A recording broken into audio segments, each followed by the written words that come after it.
योगिनी एकादशी व्रत कथा।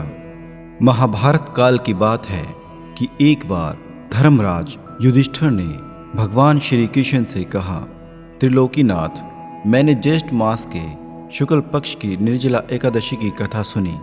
अब आप कृपा करके आषाढ़ माह के कृष्ण पक्ष की एकादशी की कथा सुनाइए। इस एकादशी का नाम तथा महात्म्य क्या है, विस्तार पूर्वक बताइए। श्री कृष्ण ने कहा, हे पांडुपुत्र, आषाढ़ माह के कृष्ण पक्ष की एकादशी का नाम योगिनी एकादशी है।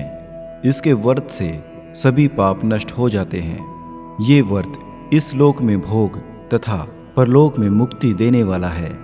हे धर्मराज, ये एकादशी तीनों लोकों में प्रसिद्ध है। इसके व्रत से सभी पाप नष्ट हो जाते हैं। तुम्हें मैं पुराण में कही हुई कथा सुनाता हूँ, ध्यानपूर्वक सुनो। कुबेर नाम का एक राजा अलकापुरी नाम की नगरी में राज्य करता था। वो शिव भक्त था। उनका एक सेवक था जिसका नाम हेममाली था, जो पूजा के लिए फूल लाया करता था। हेममाली की विशालाक्षी नाम की अति सुंदर स्त्री थी। एक दिन वह मानसरोवर से पुष्प लेकर आया, किंतु कामसक्त होने के कारण पुष्प को रखकर अपनी स्त्री के साथ रमण करने लगा। इस भोग विलास में दोपहर हो गई।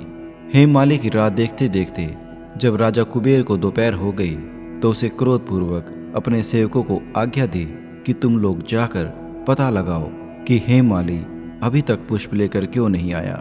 जब सेवकों ने उसका पता लगाया तो राजा के पास जाकर बताया, हे राजन, वो हेममाली अपनी स्त्री के साथ रमण कर रहा है।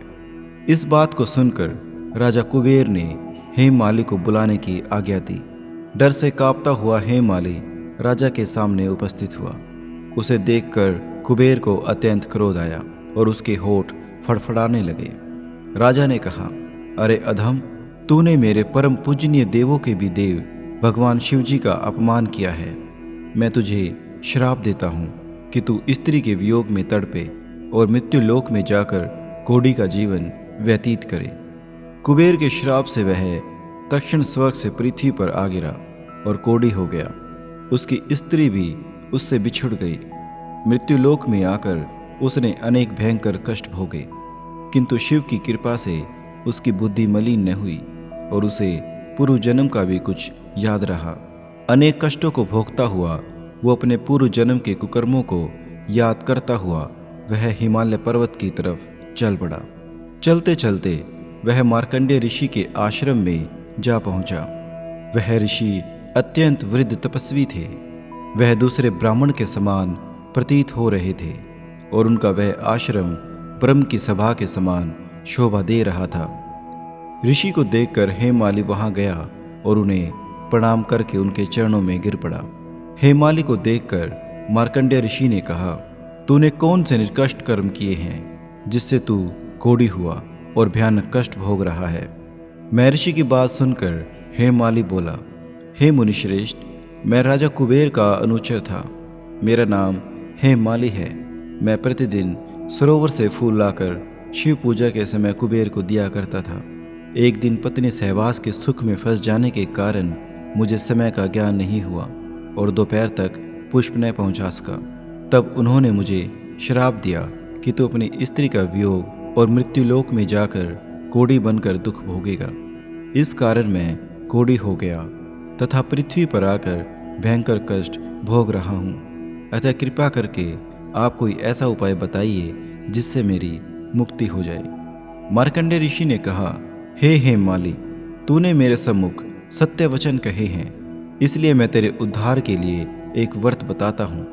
यदि तू आषाढ़ मास के कृष्ण पक्ष की योगिनी नामक एकादशी का विधान पूर्वक व्रत करेगा तो तेरे सभी पाप नष्ट हो जाएंगे।